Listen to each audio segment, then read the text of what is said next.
부모, 형제관계 모두 친자가 아닙니다. 딱 한 줄이었습니다.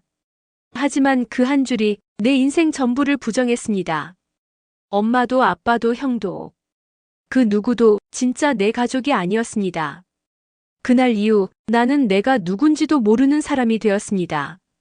내 이름은 윤도현. 올해로 21살. 지방 국립대에 다니는 평범한 대학생이었다. 내 인생이 지금까지는 그랬다. 그날은 평소와 다르지 않았다. 학교 수업을 마치고 집으로 돌아오는 길 엄마에게 전화가 왔다. 목소리가 다급했다. 도연아, 엄마가 병원에 좀 입원해야 할 것 같아. 무슨 일이야? 어디 아픈 거야? 담도에 종양이 이때간 수치도 안 좋아서 이식 얘기도 나와. 간 이식. 머릿속이 하얘졌다.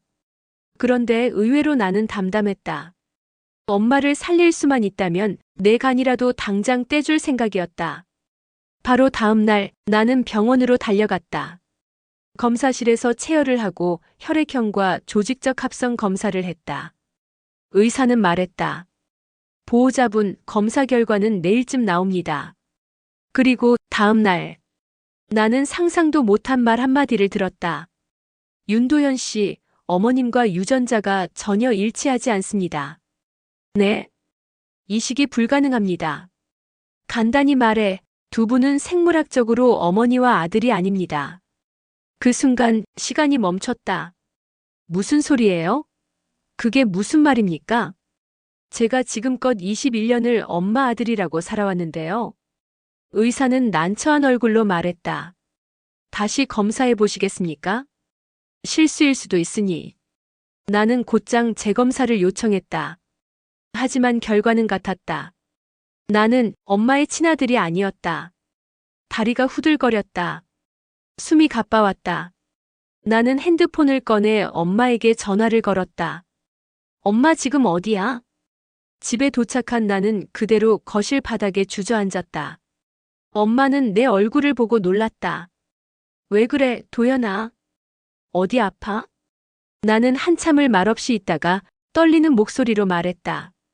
엄마, 나간 이식하려고 검사했는데 엄마랑 나랑 혈연 관계가 아니래.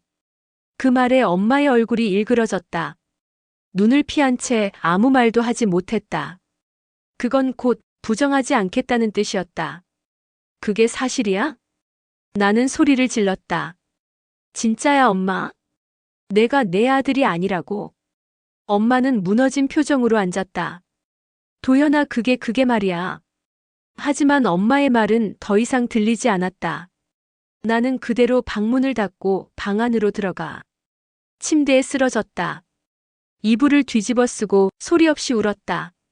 그날 밤 나는 내 인생에서 처음으로 진짜 고아가 된 기분이었다. 클로징 멘트. 그날부터 나는 가족이라고 믿었던 사람들을 하나씩 의심하기 시작했다. 혹시 아버지도 아니야? 설마 형도? 하지만 그 설마는 생각보다 더 가까운 곳에서 나를 기다리고 있었다. 가족 사진 속 아버지는 웃고 있었다. 어머니도 환하게 웃고 있었다.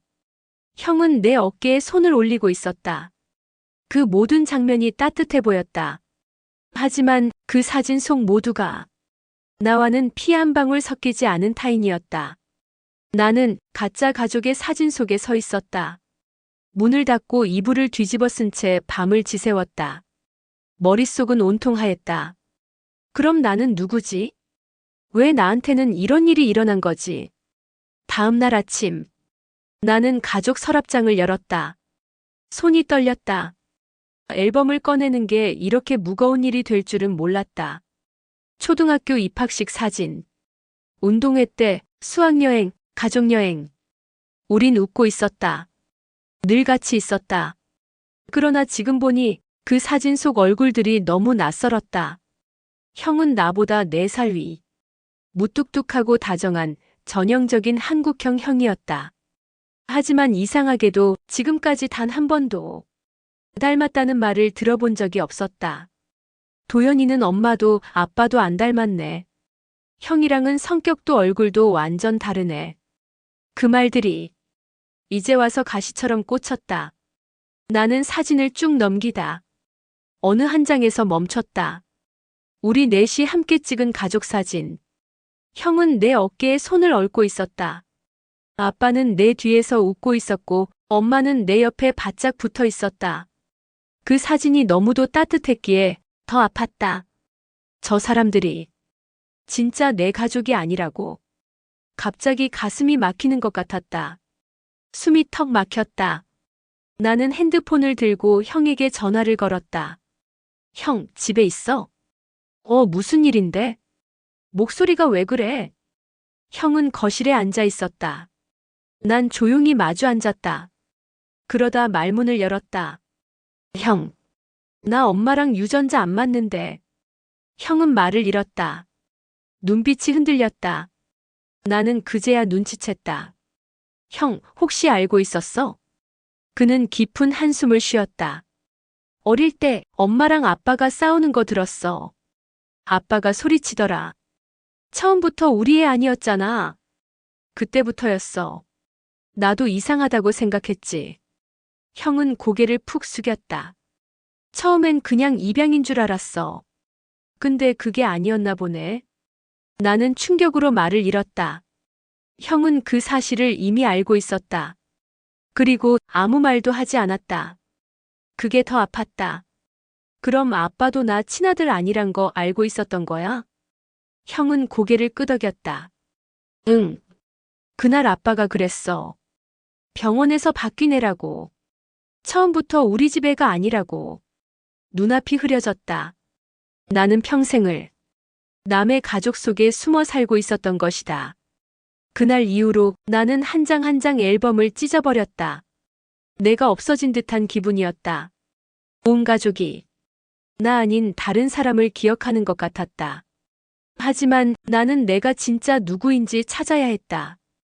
그게 내가 살 수 있는 유일한 방법이었다. 병원은 정전 상태였다. 폭우가 창문을 때리고 있었다. 간호사들은 우왕좌왕했고 신생아실엔 2명의 아기 울음소리가 섞여 울렸다. 그리고 그날 두 아이의 인생이 영원히 바뀌었다. 나는 엄마 아니. 지금까지 나의 엄마였던 정미선 씨를 마주 앉았다. 고요한 저녁이었다. 서로 아무 말도 하지 못하고 10분이 넘도록 가만히 앉아 있었다. 결국 내가 먼저 입을 열었다. 엄마, 나 병원에서 바뀐 거야? 그녀는 잠시 눈을 감더니 작은 목소리로 대답했다. 그래. 그 한마디에 세상이 무너지는 소리가 들렸다. 그러고는 그녀는 입을 열기 시작했다. 23년 전이었어. 그날은 장마철이었고 병원엔 사람들이 미어터졌지. 나는 조용히 듣기 시작했다. 너 태어난 날 병원에 정전이 났었어. 산모가 너무 많아서 신생아실이 꽉 찼고 간호사들도 정신이 없었지. 정미선의 목소리는 떨리고 있었다. 밤새 비가 퍼부었고 병원 비상전력도 꺼졌었어. 그녀는 손을 꼭 쥐었다. 아침이 되자 간호사들이 신생아들을 데리고 왔는데 솔직히 말하면 그중 내가 맞는지 확신이 없었어. 나는 숨을 삼켰다. 그럼 처음부터 몰랐던 거야? 처음엔 정말 몰랐어. 근데 어느 순간부터였을까? 내 얼굴이 자꾸 낯설어졌어.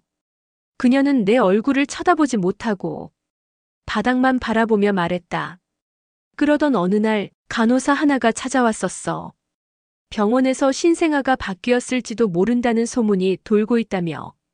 나는 충격을 받았다. 그럼 엄마는 알고 있었단 말이야? 이미 오래전부터? 그래. 근데 도연아, 널 버릴 수 없었어. 내가 날 엄마라고 처음 불렀던 그 순간부터 나는 내 엄마였어. 나는 고개를 떨궜다. 정의로 따지면 그녀는 나의 엄마가 아니었다. 하지만 마음이란 게 그렇게 단순하진 않았다. 그러나 나는 분명히 말해야 했다.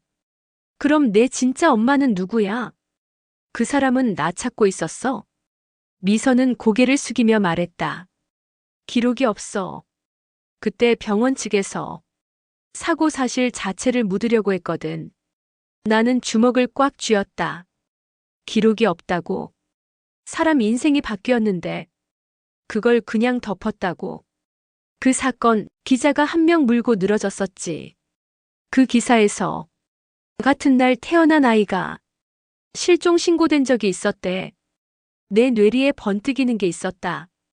그 아이가 나일지도 몰라. 나는 그녀에게 물었다. 그 기자, 지금도 연락할 수 있어? 정미선은 머뭇거리다. 종이 한 장을 내밀었다. 거기엔 오래된 신문 스크랩과 김영숙이라는 이름이 적혀 있었다. 그게 내 진짜 엄마일 수도 있다는 첫 번째 단서였다. 한치의 오차도 용납되지 않아야 할 병원에서 단 하나의 실수로 두 사람의 인생이 완전히 뒤바뀌었다. 그리고 나는 그 실수의 결과였다. 내가 누구인지 찾기 위한 여정이 이제 시작되려 하고 있었다.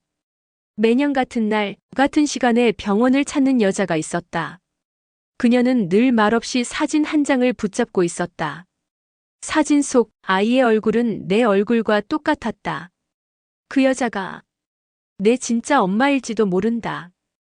그날 밤 나는 거의 뜬 눈으로 밤을 지새웠다. 김영숙. 신문 기사 속 이름.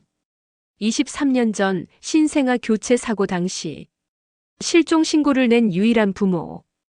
그녀가 아직 살아있다면, 그리고 아직도 나를 찾고 있다면 나는 그녀를 만나야 했다.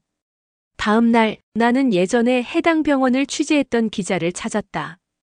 이름은 박세윤. 지방지에 몸담고 있던 중년 남자였다. 윤도현 씨? 당신이 바로 그 당시 바뀐 아이 중 한 명인가요? 그는 놀란 눈으로 나를 바라봤다. 나는 고개를 끄덕였다. 저 제 진짜 부모님을 찾고 싶습니다. 그는 잠시 말을 잇지 못하다가 천천히 봉투 하나를 꺼냈다. 그 안에는 오래된 수첩과 사진 몇 장이 들어 있었다. 이 여인 김영숙 씨예요. 당신이 태어난 병원 인근에서 매년 8월 29일 같은 자리에 앉아 있는 걸 몇 년째 사람들이 목격하고 있죠. 나는 사진을 들여다봤다. 낡은 벤치 위 흰 셔츠를 입은 여자가 사진 한 장을 손에 들고 있었다. 그리고 그 사진 속 아이의 얼굴은 놀랍게도 내 어린 시절 사진과 너무도 닮아 있었다. 심장이 벌렁거렸다. 나는 떨리는 손으로 사진을 붙잡았다. 이 여자가 진짜 제 엄마일 수도 있다는 거죠? 기자는 고개를 끄덕였다. 내가 아는 바로는 그녀는 아직도 당신을 포기하지 않았어요. 그 말 한마디에 눈물이 핑 돌았다. 누군가는 나를 버리지 않고 기다리고 있었다. 그날 오후 나는 곧장 그 병원으로 향했다. 비가 부슬부슬 내리고 있었다. 23년 전과 똑같은 계절. 기자가 알려준 장소.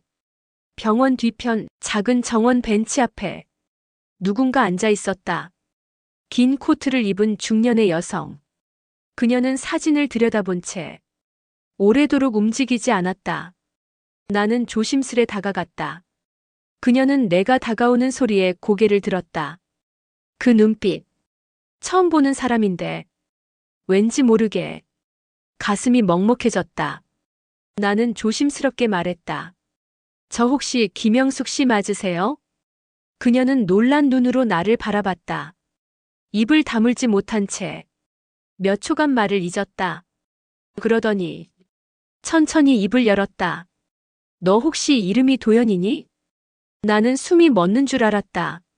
어떻게 그녀가 내 이름을 알고 있었을까? 당신 혹시 제 엄마세요? 그녀는 그대로 무릎을 꿇고 울기 시작했다. 내가 맞구나. 내 아들. 도연아. 세상에. 나는 진짜 엄마를 찾았다. 아무도 몰래, 조용히, 하지만 간절하게 나를 기다리고 있던 단 한 사람. 그날 나는 깨달았다. 피보다 진한 건 기다림이었다. 사진 한 장을 붙잡고 23년을 같은 자리에 앉아 있던 사람. 그 사람이 진짜 엄마였다. 형이라고 불렀던 사람. 어릴 적부터 나를 때리고 가끔은 안아주기도 했던 그 사람. 그가 내 진짜 동생이었다.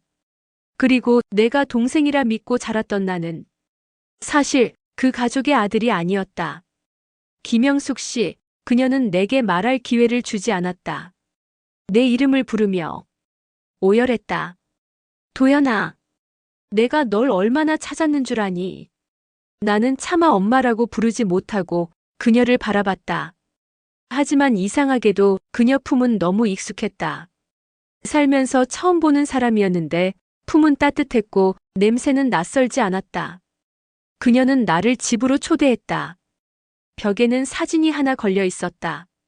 내 또래쯤 되어 보이는 청년의 사진. 그 얼굴은 어딘가 익숙했다. 이 아이 누구예요? 내 질문에 그녀는 숨을 고르며 말했다. 내 동생이야. 아니 그러니까 그 집에서 형으로 자란 아이. 그 순간 심장이 철렁 내려앉았다. 사진 속 청년은 내가 평생 형이라 부른 박도훈이었다. 나는 자리에서 벌떡 일어났다. 그럴 리가 없어요. 도훈이가. 그럼 그 애가 진짜? 영숙 씨는 고개를 끄덕였다. 맞아. 내가 자란 집의 친아들은 우리 아들이었어. 혼란스러웠다. 온몸이 얼어붙었다. 집으로 돌아오자마자 나는 아니 도훈에게 전화를 걸었다. 형, 우리 DNA 검사 한 번만 하자. 지금 무슨 소리야? 형도 알고 있었잖아. 우리 둘 다 바뀐 거야. 잠시의 침묵 끝에 도훈은 말했다. 그래. 다음 날 우리는 함께 병원을 찾았다. 의사는 차분하게 설명했다. 두 분은 서로 친형제가 맞습니다. 그러나 현재 가족관계상 등록된 부모님과는 두 분 모두 유전적 일치가 없습니다. 결과가 적힌 종이를 들고 병원 문을 나서는 순간 세상이 무너지는 기분이었다. 나와 도훈은 나란히 앉아 있었다. 하지만 그 어느 때보다 멀게 느껴졌다. 도훈이 입을 열었다. 어릴 때 엄마가 나를 안아주지 않았던 이유, 이제야 알겠어. 나는 고개를 숙였다. 근데 넌 그 집에서 자라서 나보다 더 많이 알고 있었잖아. 그건 맞아. 그래서 널 미워했던 것도 같아. 왜 넌 그렇게 사랑받았는지 이해가 안 됐거든. 우리 둘 다 자신의 인생을 도둑맞은 아이들이었다. 누구의 잘못도 아니었지만 상처는 깊었다. 나는 조용히 말했다. 그럼 이제 어쩔 거야? 도훈은 담배를 꺼내며 말했다. 모르겠다. 근데 적어도 넌 그 집에서 잘 컸고 나는 여전히 그 집의 그림자였던 것 같아. 나는 그의 어깨를 바라봤다. 피는 이어졌지만 마음은 여전히 낯설었다. 진실은 밝혀졌지만 그 진실이 주는 무게는 누구에게도 가볍지 않았다. 우리는 진짜 가족이었고 동시에 가족이 아니었다. 나는 형의 삶을 살고 있었다. 그리고 그는 내 삶을 살고 있었다. 23년 전 병원의 단 한 번의 실수는 두 남자의 운명을 완전히 바꿔놓았다. 나는 누군가의 인생을 훔친 가짜였다. 도훈과 나는 병원 앞 찻집에 마주 앉아 있었다. 말은 없었지만 서로 할 말이 산더미였다. 나는 그에게 말했다. 우린 둘 다 잘못이 없잖아. 도훈은 씁쓸하게 웃었다. 근데 이상하지 않아? 내가 사는 인생은 따뜻했는데 나는 추웠어. 나는 고개를 들지 못했다. 우리는 서로의 자리를 대신 산 사람이었다. 그날 밤 집으로 돌아와. 나는 정미선, 그러니까 나를 키운 엄마에게 조심스럽게 물었다. 엄마, 도훈이 알지? 그 애가 김영숙 씨 친아들이래. 미선의 손이 떨렸다. 그 애가 조용했던 이유, 말이 없었던 이유, 이제 이해가 가. 엄마는 울먹이며 말했다. 나는 둘 다 내 아들 같았어. 근데 도연아, 솔직히 말하면 내가 더 따뜻하게 다가왔어. 처음부터 엄마라고 불러줬고 나는 말없이 고개를 끄덕였다. 그녀의 죄책감은 결국 도훈을 향하고 있었다. 그리고 나는 김영숙 씨를 다시 만났다. 그 아이 도훈이요. 지금도 그 집에서 살고 있어요. 엄마한테 말도 없이 떠났어요. 그녀는 차가운 손으로 내 손을 감쌌다. 미워하지 않아요. 내 아들이니까. 그저 보고 싶을 뿐이에요. 그 말에 나는 또 울고 말았다. 도훈은 자신이 사랑받지 못한 인생이라 생각하며 살았고 나는 자신이 진짜인 줄 알고 살아왔다. 누구도 잘못이 없었지만 누구도 상처 없이 살아남지 못했다. 며칠 뒤 도훈에게 문자가 왔다. 시간 나면 예전 놀이터에서 보자. 그곳은 우리가 어릴 적 함께 자주 갔던 공터였다. 나는 뛰듯이 그곳으로 향했다.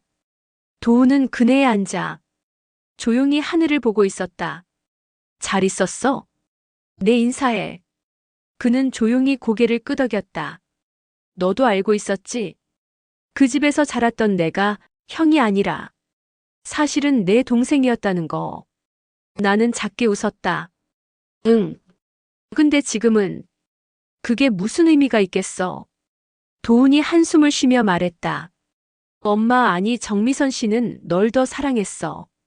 나는 항상 그 집에 껴있는 느낌이었어. 나는 잠시 망설이다가 말했다. 그럼 이제 김영숙 씨한테 돌아갈 거야? 도훈은 고개를 저었다. 모르겠어. 그 집이 내 집이었던 적이 없어서. 둘은 긴 침묵에 빠졌다. 바람이 불었다. 그 순간만큼은 피보다 더 선명한 유대감이 그 자리에 있었다. 우리는 형제였다. 어떤 식으로든 인생은 때론 너무도 잔인하게 꼬인다. 우리는 서로의 이름으로 살아야 했고 서로의 기억을 가진 채 남이 되어버렸다. 하지만 진심은 피가 아니라 기억 속에 남아 있었다. 한 어머니는 자기 아이를 사랑하지 못했고 또 다른 어머니는 자신의 아이가 아니라는 사실을 알고도 사랑했다. 이 두 명의 여자는 서로의 아들을 몰래 품고 살았다. 죄는 사랑하지 못한 죄였다. 엄마는 내가 알던 그 따뜻한 사람 맞을까? 며칠을 고민했다. 나는 결국 두 어머니를 마주 앉혔다. 정미선과 김영숙. 23년 전 병원에서 아이를 바꿔치기 당한 두 여인. 그리고 지금 두 사람 모두의 눈에는 죄책감과 후회가 묻어 있었다. 미선은 먼저 말을 꺼냈다. 그날 이후로 도현이를 안고 울었어요. 잘못된 줄 알았지만 돌려줄 수 없었어요. 영숙은 눈을 질끈 감았다. 난 그날부터 아들이 바뀌었다는 걸 느꼈어요. 그 애는 너무 조용했어요. 낯설고 어딘가 내 아이 같지 않았어요. 미선은 고개를 떨궜다. 그런데 이상했어요. 난 도현이가 좋았어요. 그 애는 웃었고 내 손을 먼저 잡았어요. 영숙은 가만히 말을 이었다. 나는 그 아이가 나를 거부하는 것 같아서 점점 멀어졌어요. 그러다 어느 날부터는 애를 쳐다보지 못했어요. 그녀는 울음을 터뜨렸다. 그 애가 잘못한 게 아닌데 내가 엄마가 돼주지 못했어요.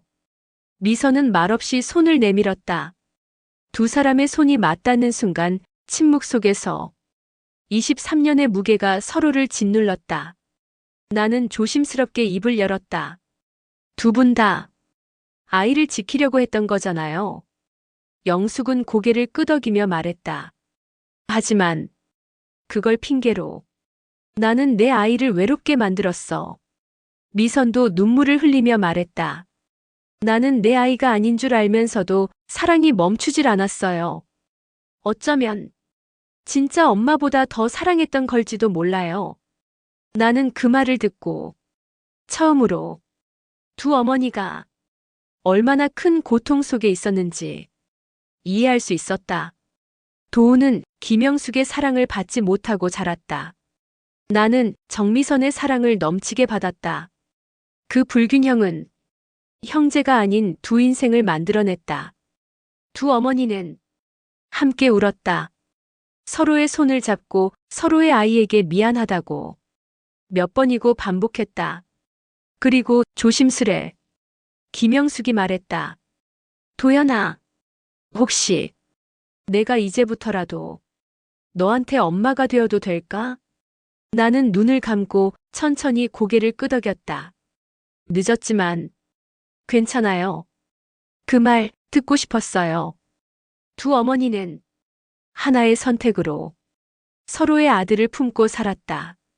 사랑할 수 없어서 사랑할 수 있어서. 누구도 죄인이 아니었고 누구도 용서받지 못한 것도 아니었다. 그저 그 시절 그 선택뿐이었다. 우린 형제였다. 하지만 서로를 밀어냈고 서로를 질투했고 서로를 미워했다. 23년간 형은 내 동생이었고 동생은 내 형이었다. 그 오해를 풀기까지 너무 많은 시간이 걸렸다. 그날 저녁 나는 도훈에게 문자를 보냈다. 우리 진짜 한번 마주보자. 그는 긴 답장 없이 단 하나의 단어만 보내왔다. 공원. 우리가 어릴 적 자주 갔던 동네 놀이터. 모래사장은 자갈로 바뀌었고 그네는 삐걱거리는 소리를 냈지만 그곳은 여전히 우리의 공간이었다. 나는 먼저 도착해 벤치에 앉아 기다렸다. 그리고 잠시 후 도훈이 나타났다. 검정 모자에 낡은 운동화를 신고 있었다. 그의 얼굴은 예전보다 말라 있었고 무언가 결심한 사람처럼 보였다. 나는 먼저 인사를 건넸다. 왔네. 그는 고개를 끄덕였다. 잠시 침묵만 흐르고 있었다. 그 침묵은 23년의 시간만큼이나 무거웠다. 결국 내가 입을 열었다. 우리가 형제래. 도훈은 피식 웃었다. 웃기지 않냐? 나는 형이었고 지금은 동생이고. 근데 기분은 이상하게 편해. 나는 고개를 끄덕였다. 맞아. 왠지 이제야 우리가 정확한 자리에 온 것 같아.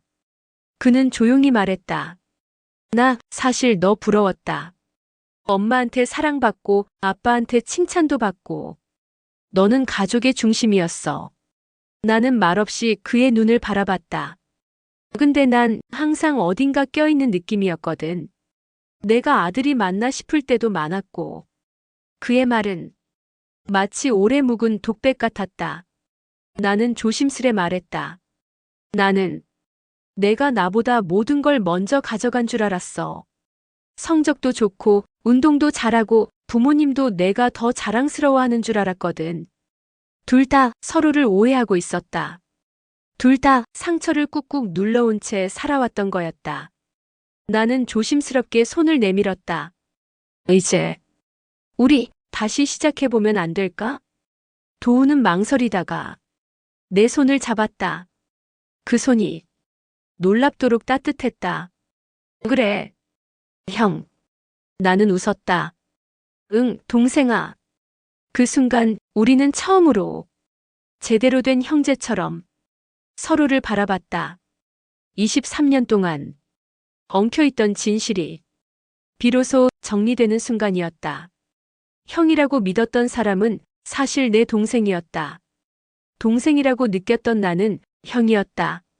하지만 중요한 건 서로가 처음으로 형제로 마음을 나눴다는 것. 피보다 깊은 건 같은 상처였다. 내가 자란 가족은 법적 가족이었다. 나를 낳은 가족은 피의 가족이었다. 그리고 내 마음이 향하는 가족은 기억 속의 가족이었다. 그중 진짜 가족은 누구였을까? 나는 어디로 돌아가야 할까? DNA는 진실을 말해줬다. 병원의 서류는 가짜 관계를 증명했다. 하지만 가슴은 여전히 혼란스러웠다. 나는 두 집 사이에 끼인 사람이었다. 법적으로는 박도현, 정미선의 아들. 하지만 생물학적으로는 윤도현, 김영숙의 친아들이었다. 두 사람 모두 내게 엄마라 불릴 수 있는 자격이 있었다. 그리고 두 사람 모두 내 가슴 속에서 진짜 엄마였다. 문제는 법과 현실이었다. 정미선은 말했다. 너 다시 가족관계 정리하겠다고. 날 버릴 거니? 그 말에 나는 아무 말도 하지 못했다. 그녀는 내 인생 전부였다. 아플 때 간호해준 사람, 졸업식 때 꽃을 안겨준 사람, 밤늦게 돌아올 때 걱정하며 기다리던 사람. 하지만 김영숙 역시 23년을 잃어버린 엄마였다. 사진 한 장 붙잡고 병원 뒷길 벤치에 앉아 매년 내 생일을 울던 여자였다. 그녀는 내게 말했다. 법적인 건 중요하지 않아. 나는 그저 너와 밥 한 끼 먹고 싶을 뿐이야. 그 말이 가슴을 아프게 했다. 정미선은 원했다. 내가 그녀의 아들로 남아주길. 김영숙은 바라지 않았다. 그저 존재만으로도 괜찮다고 했다. 그 사이에서 나는 선택해야 했다. 어느 날 밤 나는 정미선의 집을 찾아갔다. 여전히 조용한 거실, 그리고 어릴 적 내 방. 책장엔 아직도 내가 그린 유치원 그림이 붙어 있었다. 그녀는 나를 보고 미소 지었다. 밥 먹고 갈래? 나는 고개를 끄덕였다. 그날 밥상 위엔 된장국, 계란말이, 김치전이 올라왔다. 내가 좋아했던 것들. 밥을 먹으며 나는 말했다. 엄마, 내가 엄마를 버린다고 생각하지 마. 엄마는 내 인생의 엄마였어. 그녀는 울음을 터뜨렸다. 그 말이면 충분해. 며칠 뒤 나는 김영숙의 집도 찾았다. 그녀는 작은 아파트에 혼자 살고 있었다. 냉장고엔 아무것도 없었다. 그런데 벽에는 내 어릴 적 사진이 빼곡했다. 사진관에서 찍은 것도 아니었다. 신문에 실린 기사 캡처, 동네 마라톤 대회에서 우연히 찍힌 사진, 학교 졸업 앨범에서 인쇄된 작은 컷까지. 그녀는 내게 말했다. 내가 살아있다는 사실만으로도 난 충분했어. 나는 그 앞에서 무릎을 꿇었다. 엄마, 이제라도 나 엄마 옆에 있어도 돼요? 그녀는 고개를 끄덕이며 내 손을 꼭 잡았다. 가족은 반드시 하나를 선택해야 하는 관계가 아니다. 사랑을 주고받은 시간, 기다림, 기억, 그 모든 것이 가족의 형태가 된다. 나는 두 엄마의 아들이 되기로 했다. 법은 하나만 택하라 했지만 내 가슴은 둘 다 담을 수 있었다. 진실이 밝혀졌다.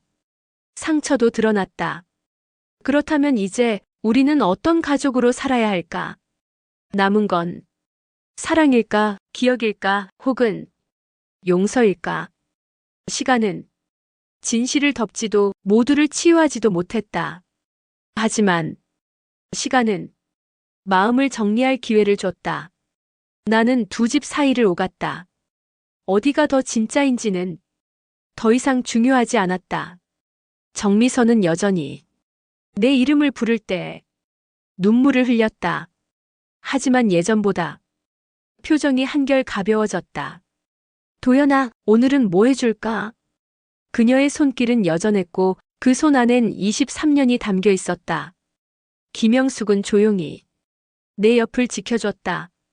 요란한 감정은 없었지만 따뜻한 밥 한 끼, 내 이름을 부르는 목소리에 모성이 녹아 있었다. 도연아, 배 안 고파? 나는 이 두 문장을 하루에도 수없이 들었다.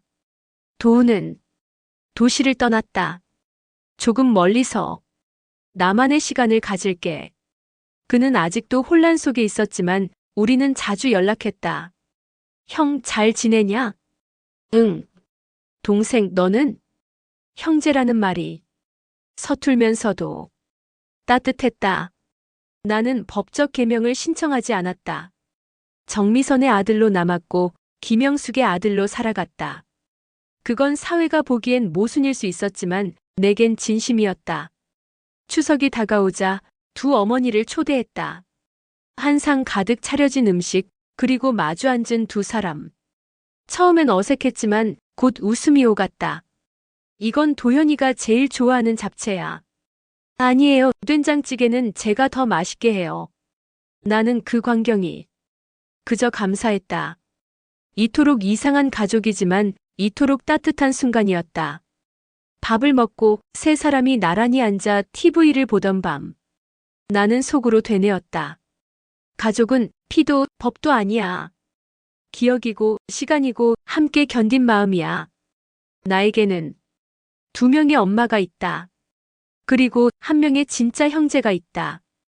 우리 모두는 무언가를 잃었지만 결국 서로를 다시 만났다. 가족이란 가장 깊은 상처를 주기도 하지만 가장 따뜻한 치유도 가능하게 한다. 나는 이제 도현이라는 이름으로 두 어머니의 아들로 한 사람의 형으로 살아간다. 어느 쪽이 진짜였는지보다 이제부터 어떤 삶을 선택하느냐가 진짜 가족을 만든다는 걸 나는 조금 늦게 배웠다.